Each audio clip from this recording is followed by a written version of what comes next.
ভারতের মণিপুর রাজ্যে গেল বছরের দাঙ্গায় সংখ্যালঘুদের ওপর নির্যাতনের প্রমাণ পেয়েছে যুক্তরাষ্ট্র। এছাড়াও ভারত জুড়ে ক্ষমতাসীন বিজেপির সমর্থকরা ভিন্ন মতাবলম্বী ও সরকারি সমালোচকদের ওপর চাপ প্রয়োগ ও হয়রানি করেছে বলেও দেশটির পক্ষ থেকে জানানো হয়।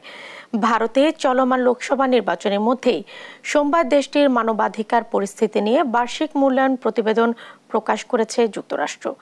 এতে আরও বলা হয়, ক্ষমতাসীনরা ভারতের গণমাধ্যম ও সরকারের সমালোচকদের ওপরও ক্রমাগত চাপ সৃষ্টি ও হয়রানি করছে।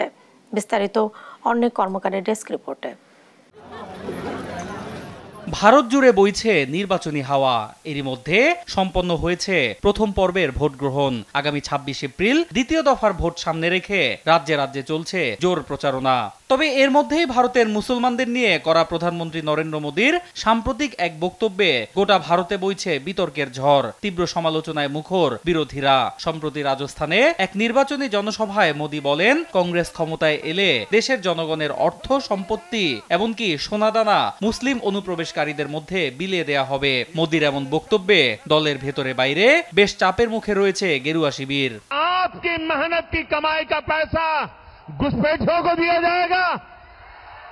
आपको मंजूर है ये कांग्रेस का मैनिफेस्टो कह रहा है। এবার বিদ্বেষমূলক ওই বক্তব্যের রেশ না কাটতেই আরো একবার চাপের মুখে ক্ষমতাসীন বিজেপি। সোমবার ভারতের মানবাধিকার পরিস্থিতি নিয়ে বার্ষিক মূল্যায়ন প্রতিবেদন প্রকাশ করে যুক্তরাষ্ট্র।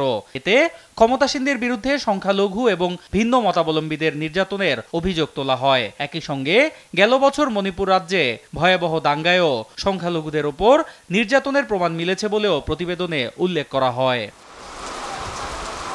প্রতিবেদনে আরো বলা হয়, মার্কিন পররাষ্ট্র দফতর মণিপুরে সংখ্যালঘুদের ওপর আক্রমণ এবং সাংবাদিক ও ভিন্ন মতাবলম্বীদের ওপর নির্যাতনের উল্লেখযোগ্য প্রমাণ পেয়েছে। গেল বছরের মে থেকে নভেম্বর পর্যন্ত সংঘটিত ওই দাঙ্গায় অন্তত ৬০,০০০ মানুষ বাস্তুচ্যুত হয়েছে বলেও পররাষ্ট্র দফতরের ওই প্রতিবেদনে উল্লেখ করা হয়। এছাড়াও ক্ষমতাসীন বিজেপি সরকার ও এর সমর্থকরা গণমাধ্যমের উপর ক্রমাগত চাপ সৃষ্টি ও হয়রানি করছে বলেও জানানো হয়। ২০২৩ সালে সংবাদ মাধ্যমের স্বাধীনতার সূচকে ১৮০টি দেশের মধ্যে ভারতের অবস্থান ছিল ১৬১তম, যা দেশটির ইতিহাসে সর্বনিম্ন।